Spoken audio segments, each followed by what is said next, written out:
اگر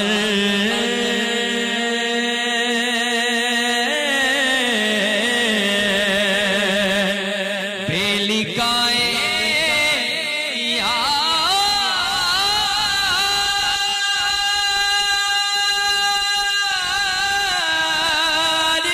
ان کو چین آ جاتا اگر بار بارا تھے نایوں جبریل سدرا چھوڑ کر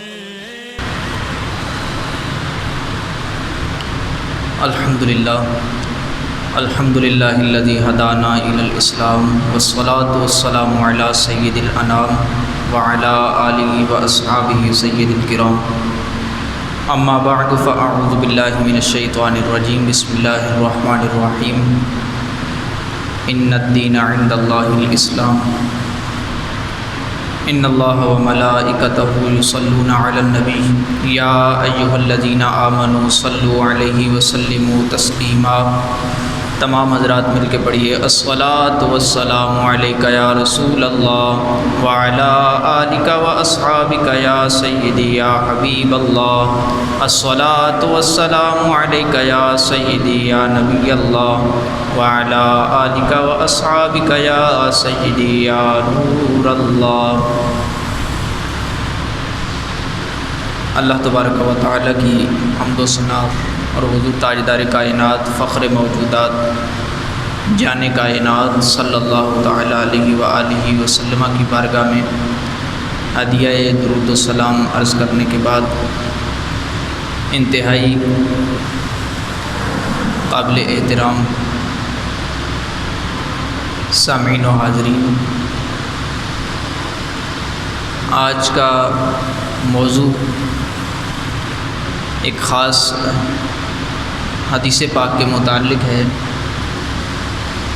بڑی طویل حدیث پاک ہے جس میں حضرت سیدنا جبریل امین علیہ الصلاۃ والسلام حضور کی بارگاہ میں بشری صورت میں تشریف لائے اور کچھ سوالات کیے۔ ایسے کئی مواقع آئے کہ حضور علیہ الصلاۃ والسلام کی بارگاہ میں حضرت جبریل بشری صورت میں آئے،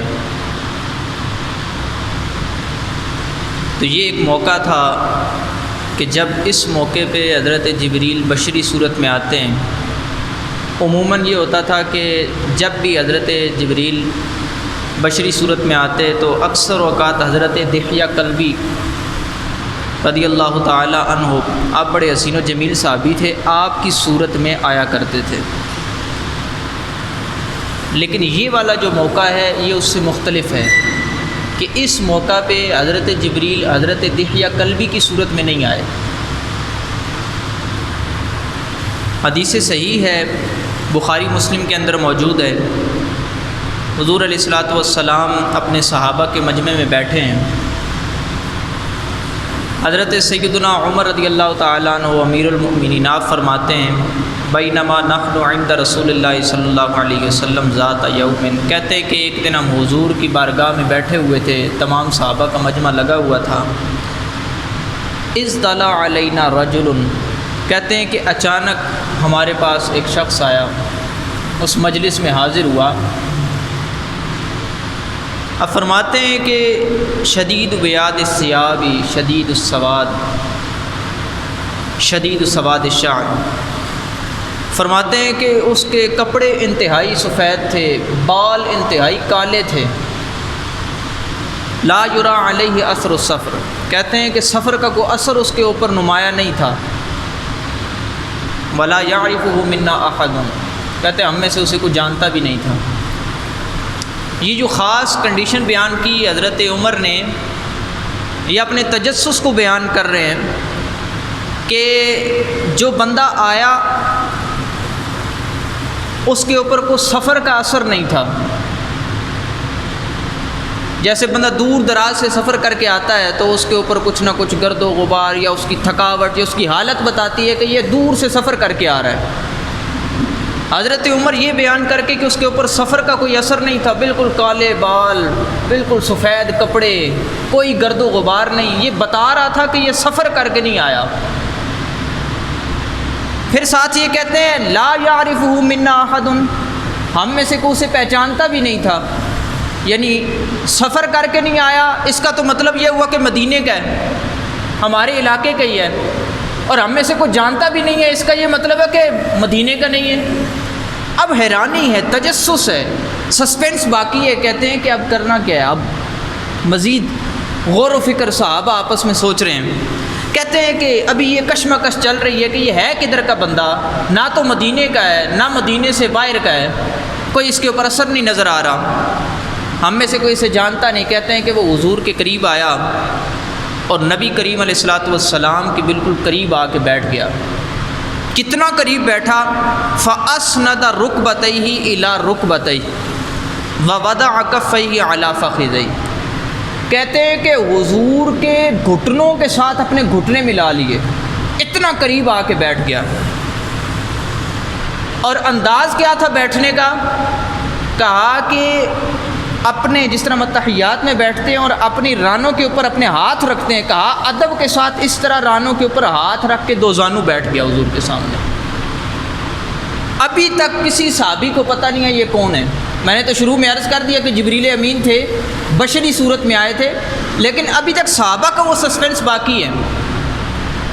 دیکھیں نا کہ کوئی اجنبی آ کے میرے اتنا قریب نہیں بیٹھے گا، وہ تھوڑا سا اسے ہچکچاہٹ ہوتی ہے، لیکن صحابہ میں سے اسے کوئی نہیں جانتا اور وہ آ کے بالکل حضور کے قریب ایسا جڑ کے بیٹھ گیا۔ یہ بے تکلفی کی دلیل ہوتی ہے، بہت قریبی کوئی ہو تو اتنا قریب آ کے بیٹھتا ہے۔ تو گویا یہ انداز حضرت عمر بتانا یہ چاہتے ہیں کہ ہم میں سے تو کوئی نہیں جانتا تھا لیکن حضور کا بڑا قریبی تھا، نہیں تو ایک ایک کیفیت بیان کرنے کی کوئی یہاں پہ حاجت نہیں ہے۔ سیدھا حضرت عمر بیان کرتے جی بندہ آیا، اس نے سوال کیے چلا گیا، لیکن حضرت عمر پورا کا پورا وہ واقعہ بیان کر رہے ہیں، یوں آیا، ایسے بیٹھا، یہ کیا۔ اب اس نے کیا کیا اتنا قریب بیٹھ کے؟ یہاں پہ ایک بات علماء نے لکھی، تھے جبریل امین، بشری صورت میں آئے تھے، پتہ چلا کہ نور بشری صورت کے اندر انسانوں کے اندر آ سکتا ہے۔ بعض لوگ کہتے ہیں نا جی حضور اگر نور ہیں تو وہ بشر کیسے؟ تو ایسے کہ جیسے جبریل امین نور ہیں اور وہ بشری صورت میں آ رہے ہیں، اسی طرح حضور علیہ الصلوۃ والسلام نور ہیں حقیقت میں، اور بشری صورت میں رب نے انہیں ہمارے اندر جلوہ گر فرمایا ہے۔ اور پھر دوسری صورت وہ کہتے ہیں کہ اب حضور کس طرح قریب ادب کے ساتھ آ کے بیٹھ گیا تو پتہ چلا کہ جبریل امین وہ بتا رہے ہیں کہ حضور علیہ الصلوۃ والسلام کا ادب یوں کرنا ہے، ادب کر کے دکھایا، کہا کہ میں نوریوں کا سردار ہو کے گھٹنے ٹیک کے بیٹھا ہوں، تمہارے لیے ادب بیان کر کے جا رہا ہوں، جب بھی حضور کی بارگاہ میں آنا ہے ادب سے آنا ہے۔ تو ادب مصطفیٰ کو جبریل امین یوں بیان کر رہے ہیں۔ حضرت عمر کہتے ہیں، بالکل وقت مختصر ہے، حضرت عمر کہتے ہیں کہ وہ قریب آیا، اس نے سوال کیے، اس نے کہا یا محمد، اے محمد، اخبرنی عن الاسلام، مجھے اسلام کے متعلق بتائیے۔ یہاں سے ایک چیز پتہ چلی کہ حضرت جبریل امین کہتے ہیں یا محمد، پتہ چلا کہ حضور کو صیغہ یا کے ساتھ خطاب کرنا جبریل امین کی سنت ہے۔ ایک یہ بھی چیز پتہ چلی کہ ہم کہتے ہیں یا رسول اللہ، یا حبیب اللہ، تو کہتے ہیں یہ یا تم کیسے پکارتے ہو؟ تو پتہ چلا جبریل امین نے بھی پکارا، صحابہ نے بھی پکارا۔ اس پہ مختلف ایک موضوع ہے پورا ایک الگ سے، اس کے اوپر انشاءاللہ کبھی کلام کریں گے، لیکن جبریل امین نے یہ کہا۔ اور یہ ایک ذہن میں رکھیں کہ یہ پہلے کی حدیث ہے، بعد میں اللہ نے اپنے محبوب کا نام لے کے پکارنے سے ہمیں منع کر دیا۔ فرمایا لا تجعلوا دعاء الرسول بینکم کدعاء بعضکم بعضا، فرمایا کہ جیسے ایک دوسرے کو پکارتے ہو ایسے میرے حبیب کو نہیں پکارنا، جیسے ایک دوسرے کو نام لے کے بلاتے ہو فلاں او فلاں، ایسے نہیں بلانا، بلانا ہے تو میرے محبوب کو اچھے اچھے القابات سے بلانا ہے۔ یا محمد نہیں کہنا، یا رسول اللہ، یا حبیب اللہ، یا نبی اللہ، القابات سے، اوصاف سے پکارنا ہے۔ تو یہ جبریل امین پہلے کا واقعہ ہے، اور اگر بعد کا بھی واقعہ ہو تو جبریل امین سے چونکہ قرآن مخاطب نہیں ہے، قرآن ہماری ہدایت کے لیے، فرشتوں کے لیے وہ حکم نہیں ہے، تو ان کا حکم جدا ہے، انسانوں کا حکم جدا ہے، ہمارے لیے یہ اجازت نہیں ہے۔ کہتے ہیں اسلام کے بارے میں بتائیے۔ آقا کریم علیہ الصلوۃ والسلام نے فرمایا اسلام یہ ہے ان تشہد اللہ الہ الا اللہ وان محمد رسول اللہ، کہا کہ اسلام یہ ہے کہ تو یہ گواہی دے کہ اللہ کے سوا کوئی معبود نہیں اور محمد اللہ کے رسول ہیں، وتقیم الصلاۃ، نماز قائم کر، وتؤتی الزکوٰۃ، زکوٰۃ دے، وتصوم رمضان، رمضان کے روزے رکھو، اور وتحج البیت ان استطعت الیہ سبیلا۔ فرمایا کہ اگر رب نے استطاعت دی ہے، مالی حالت تمہاری اتنی اچھی ہے، طاقت اور قدرت ہے تمہارے پاس، تو پھر فرمایا کہ حج بیت اللہ کرو۔ یہ 5 چیزیں حضور نے بیان کی، جس کو ہم ارکان اسلام بھی کہتے ہیں، کلمہ، نماز، روزہ، زکوٰۃ، حج، یہ 5 چیزیں حضور نے یہاں بیان کر دیں، ارکان اسلام جسے کہتے ہیں۔ یہ ذہن میں رکھیں کہ اسلام اور ایمان ویسے ایک چیز ہے، لیکن یہاں پہ اسلام سے مراد وہ کام ہے کہ جو ہمارے کرنے کے ہیں، اور آگے جو ایمان کے متعلق سوال ہو رہا ہے کہ ایمان کیا ہے؟ ایمان سے متعلق آپ کے دل کے احوال ہیں، یعنی دل سے رب کو مان لینا، کہ جب بندہ ایمان لاتا ہے اس کے بعد اس کے اعمال کا سلسلہ شروع ہوتا ہے، ایمان کے بعد جو اعمال کرے گا وہ مقبول ہوں گے۔ تو حضور نے اسلام کے جواب میں اعمال ارشاد فرمائے، یہ اس چیز کی دلیل ہے کہ یہاں پہ اسلام سے مراد وہ اعمال ہیں کہ جو بندہ کرتا ہے تو اسلام میں صحیح طور پہ داخل ہوتا ہے۔ تو 5 چیزیں یہ بیان فرمائیں، کلمہ، نماز، روزہ، زکوٰۃ، حج۔ اب کہتے ہیں ایک اور بڑے تعجب کی، پہلے ہی صحابہ بڑے متعجب ہیں کہ پتہ نہیں ہے کون بندہ، تو وہ کہتا ہے صدقتا۔ اب جو سوال کرنے والا تھا وہ کہتا ہے کہ آپ نے سچ کہا۔ حضرت عمر کہتے ہیں کہ ہمیں اور تعجب ہوا کہ بھائی سوال کرنے والے کا سلسلہ کلام جو ہوتا ہے اس سے یہی واضح ہوتا ہے کہ یار اس کو علم نہیں ہے اس چیز کا، لیکن یہ بندہ سوال کر رہا ہے اور بعد میں کہتا ہے جی آپ نے ٹھیک کہا، تصدیق بھی کر رہا ہے، کیا اسے معلوم تھا؟ ہمیں بڑا تعجب ہوا کہ یار ایک تو خود ہی سوال کرتا، خود ہی تصدیق بھی کرتا، اگر پتہ تھا تو پوچھا کیوں؟ وہ اگر پتہ تھا تو پوچھا کیوں؟ تو کہا کہ ہمیں بڑا تعجب ہوا، یسألہ و یصدقہ، کہ خود ہی سوال کرتا ہے، خود ہی تصدیق بھی کرتا ہے۔ اب اور زیادہ سسپینس بڑھا کہ اور زیادہ یار یہ ہے کون بندہ؟ اس نے دوسرا سوال کیا، اخبرنی عن الایمان، ایمان کے متعلق مجھے بتائیے ایمان کیا چیز ہے۔ اب حضور علیہ الصلوۃ والسلام نے دل کی کیفیات کو بیان فرمایا کہ ایمان کیا ہوتا ہے۔ فرمایا ان تؤمن باللہ وملائکتہ وکتبہ ورسلہ والیوم الآخر وتؤمن بالقدر خیرہ وشرہ۔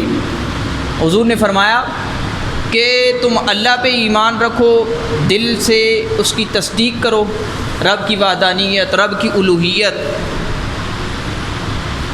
ملائکہ پہ ایمان لاؤ، کتب پہ ایمان لاؤ، رسولوں پہ ایمان لاؤ، یوم آخرت پہ ایمان لاؤ، اور اللہ کی اچھی اور بری تقدیر پہ ایمان رکھو۔ یہ حضور نے وہ تقدیر کا اور یہ سارا سلسلہ جو آپ وہ پڑھتے ہیں نا، ایمان مجمل، ایمان مفصل، اس کے اندر ان تمام چیزوں کا بیان ہے۔ ایمان مجمل، ایمان مفصل کی اصل یہی ہے، سمجھے کہ حضور نے ان چیزوں کو یوں بیان کیا۔ تو بعض لوگ کہتے ہیں نا ایمان مجمل، ایمان مفصل کہاں سے ثابت ہے؟ وہ ان حدیثوں سے ثابت ہے۔ حضور نے کوئی آمنت باللہ و ملائکتہ و کتبہ اس طرح نہیں بیان کیا، لیکن حضور نے فرمایا کہ ان چیزوں پہ ایمان رکھو، تو اسی کو ہم اس انداز سے ایمان مجمل اور مفصل میں بیان کرتے ہیں، آمنت باللہ و ملائکتہ و کتبہ و رسلہ، میں اللہ پہ ایمان لایا، ملائکہ پہ ایمان لایا، کتب پہ ایمان لایا، رسولوں پہ، اللہ کی اچھی بری تقدیر پہ، یہ سارا ہم بیان کرتے ہیں اس کے اندر۔ تو یہ حدیث اس کی اصل ہے، قرآن کی آیت بھی ہے اس پہ ویسے۔ اب کہتے ہیں اس نے پھر کہا صدقتا، آپ نے سچ کہا۔ پھر تعجب اور ہو کہ یار یہ بندہ کیسا ہے، خود ہی سوال کرتا ہے، خود ہی جو ہے وہ آگے سے تصدیق بھی کرتا ہے۔ اب اس نے تیسرا سوال کیا، اخبرنی عن الاحسان، احسان کیا ہے؟ احسان بھلائی، اللہ تبارک و تعالیٰ جو فرماتا ہے ان اللہ یحب المحسنین، اللہ احسان کرنے والوں کو پسند فرماتا ہے، انہیں محبوب رکھتا ہے۔ تو احسان کیا ہے؟ اب اس نے سوال کر لیا کہ احسان کیا چیز ہے کہ جس کا ہمیں پتہ چلے تو ہم رب کے پسندیدہ بنے، اس پہ عمل کریں۔ تو اب حضور نے بڑے پتے کی بات ارشاد فرمائی، اور اسے اگر آج کا مجمع اپنے پلو سے باندھ لے اور اس پہ عمل کر لے تو سمجھے کہ ہماری عبادات واقعی خالص ہو جائیں، رب کی بارگاہ میں قبولیت کی زیادہ امید ہو جائے۔ حضور نے فرمایا احسان یہ ہے ان تعبد اللہ کانک تراہ فَإِن لَّمْ تَكُن تَرَاهُ فَإِنَّهُ يَرَاكَ۔ حضور نے فرمایا کہ احسان یہ ہے کہ تم اللہ کی عبادت ایسے کرو گویا تم اللہ کو دیکھ رہے ہو۔ بہت بڑا درجہ بیان فرمایا، فرمایا کہ اللہ کی عبادت یوں کرو گویا تم اللہ کو دیکھ رہے ہو، اور اگر یہ تصور نہ بن سکے تو کم از کم یہ تمہارا اعتقاد ہونا چاہیے کہ تم اگر اللہ کو نہیں دیکھ رہے تو کم از کم خدا تمہیں ضرور دیکھ رہا ہے۔ یہ تصور کیسا حضور نے عبادت کا ہمیں دیا۔ ہم اپنی عبادات کے اوپر غور کرتے ہیں تو اللہ معافی دے ہماری تصورات، ہمارے خیالات کہاں نمازوں میں ہوتے ہیں یہ ہم جانتے ہیں، لیکن حضور نے ہمیں فرمایا اگر تم رب کے پسندیدہ محسنین کے اندر شمار ہونا چاہتے ہو، ان میں شامل ہونا چاہتے ہو، تو پھر ایک یہ تمہیں عمل بتا رہا ہوں، نماز جب پڑھو، جب رب کی عبادت کرو تو عبادت ایسے کرنی ہے کہ گویا تم رب کو دیکھ رہے ہو۔ بندہ یہ تصور کرے میں بارگاہ الہی میں کھڑا ہوں، رب سے ہم کلام ہونے کا موقع مل رہا ہے۔ نماز رب کے بندہ بہت قریب ہوتا ہے، سجدہ سب سے زیادہ قرب کی منزل ہوتی ہے، تو اس وقت بندے کے خیالات کہیں کہ کہیں ہوں تو دیکھیں کہ پھر کتنی محرومی کی بات ہے۔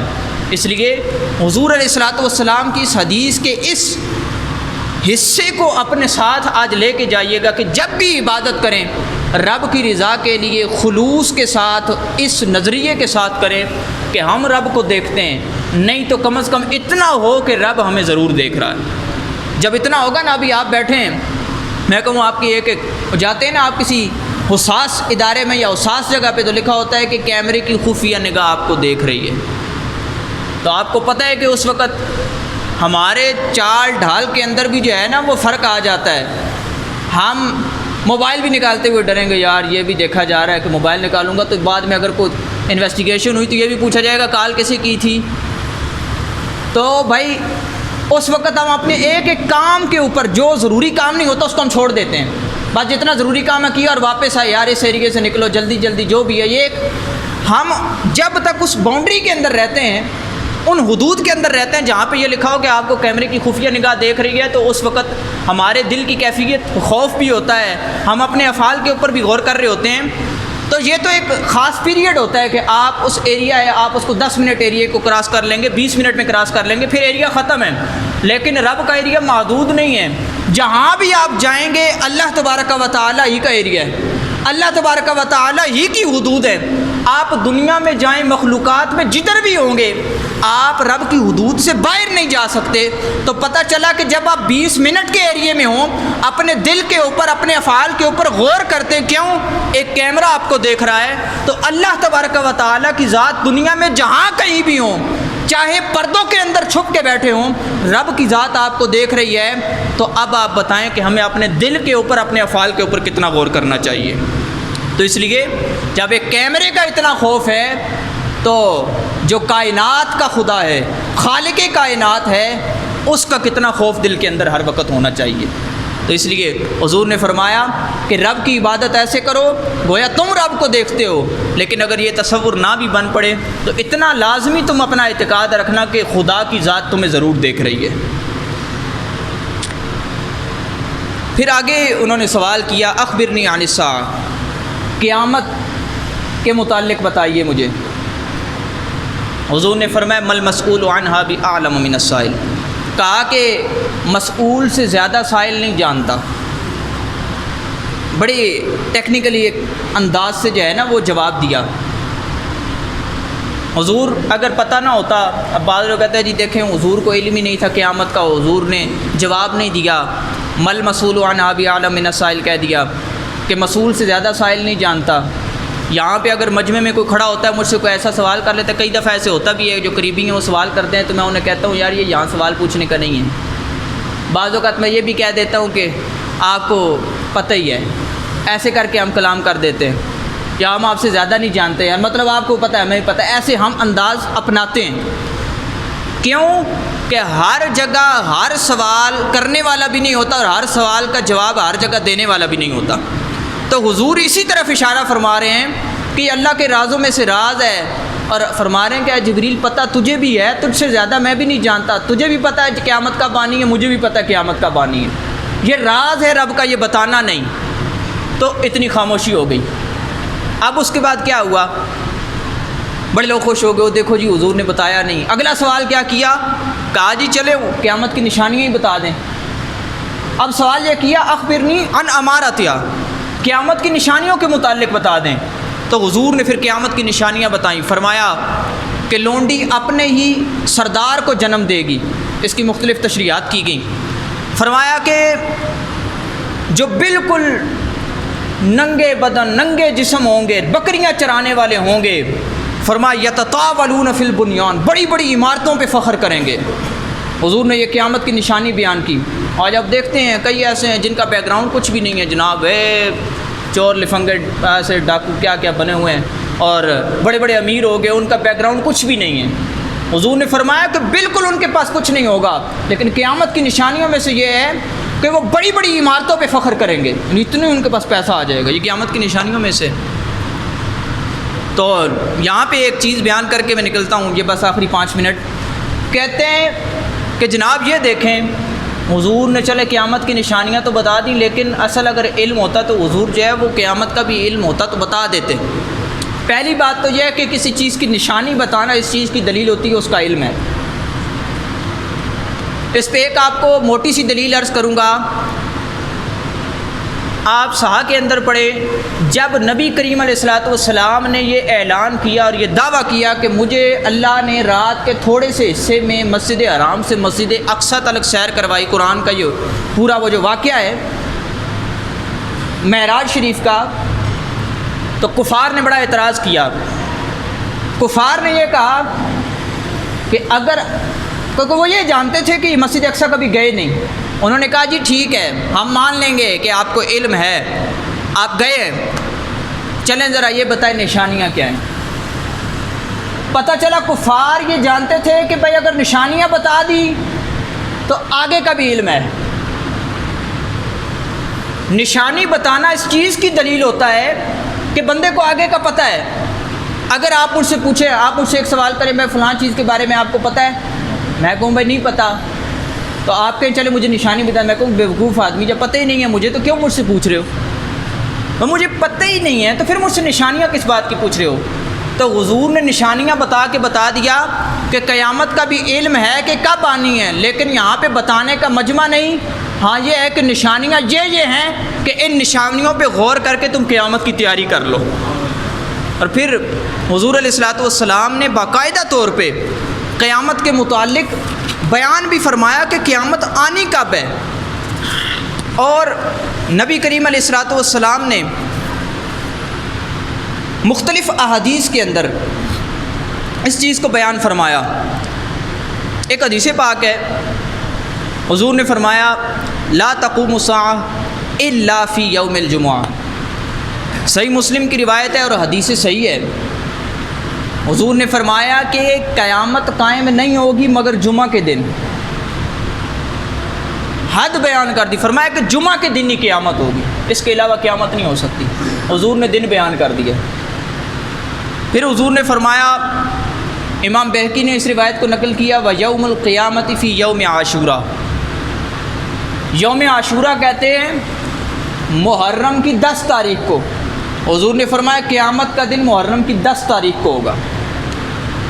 یہ دونوں حدیثیں آپ پڑھتے ہیں تو آپ کو پتہ چلتا ہے حضور نے قیامت کا دن بھی بیان کر دیا کہ جمعہ کا دن ہوگا. قیامت کے حضور علیہ الصلوۃ والسلام نے تاریخ بھی بیان کر دی کہ 10 تاریخ ہوگی. مہینہ بھی بیان کر دیا محرم کا مہینہ ہوگا. اب بھائی صرف 1 سال ہی رہ گیا تھا، اگر وہ بھی حضور بیان کر دیتے تو امت وہ تساہل کا، سستی کا شکار، بڑا ٹائم رہتا ہے بھائی قیامت ہمارے تک نہیں آنے والی، ہم نے کہاں قیامت دیکھنی ہے، تو سستی کا شکار ہو سکتے تھے. یہ حکمت تھی، اس لیے حضور نے سب کچھ بیان کر دیا لیکن سسپینس بیچ میں باقی رکھا تاکہ امت قیامت کی تیاری کر لے. تو یہ ایک حکمت تھی جو علماء نے بیان کی. اب کیا ہوتا ہے کہ وہ وہاں سے جدا ہو جاتے ہیں، وہ بندہ چلا جاتا ہے یہ سارے سوال کر کے.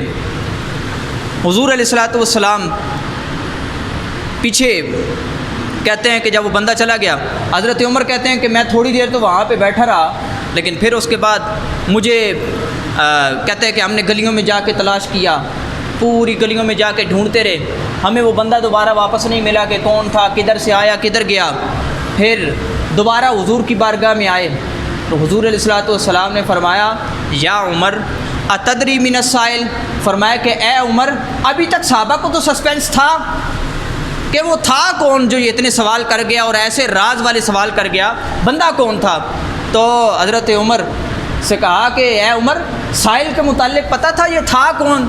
تو حضرت عمر کہتے اللہ و رسولہ عالم۔ اور یہ صحابہ کا انداز تھا، جب حضور علیہ الصلوۃ والسلام ان سے پوچھتے پتہ ہے تمہیں، تو وہ کہتے یا رسول اللہ ہم نہیں جانتے، اللہ اور اس کا رسول ہی زیادہ بہتر جانتے ہیں۔ یہ ادب کا ایک انداز تھا، اور حضور علیہ الصلوۃ والسلام کی رسالت کے اس منصب کو بیان کرنا تھا کہ آپ ہی رب کی خبریں ہم تک پہنچانے والے ہیں۔ پھر حضور نے راز کو منکشف کیا اور بالکل بیان فرمایا فَإِنَّهُ جِبْرِيلٌ أَتَاكُمْ يُعَلِّمُكُمْ دِينَكُمْ، حضور نے فرمایا کہ اے عمر یہ جبریل امین تھے، تمہیں تمہارا دین سکھانے آئے تھے۔ تو یہ حضور نے بتا دیا کہ شروع سے لے کے آخر تک صحابہ کو سسپینس باقی ہے، ان کا حیران ہونا اپنی جگہ ہے، لیکن حضور علیہ الصلوۃ والسلام پہلی نظر سے ہی جانتے تھے کہ یہ آنے والا عام شخص نہیں، جبریل امین ہیں۔ اسی لیے حضور علیہ الصلوۃ والسلام نے آخر پہ بیان کر دیا، اور حضرت جبریل امین نے جو جو سوالات کیے یہ ہمارے لیے، امت کے لیے مشعل راہ ہیں، ہدایت کا ذریعہ ہیں۔ ایمان کسے کہتے ہیں، اسلام کسے کہتے ہیں، احسان کسے کہتے ہیں، یہ چیزیں بیان کی، قیامت کے بارے میں بیان کیا، قیامت کی نشانیاں بیان کیں، تاکہ ہم لوگ قیامت کی تیاری کریں، اچھے اعمال کریں۔ اللہ تبارک و تعالی ہمیں اچھے اعمال کی توفیق عطا فرمائے۔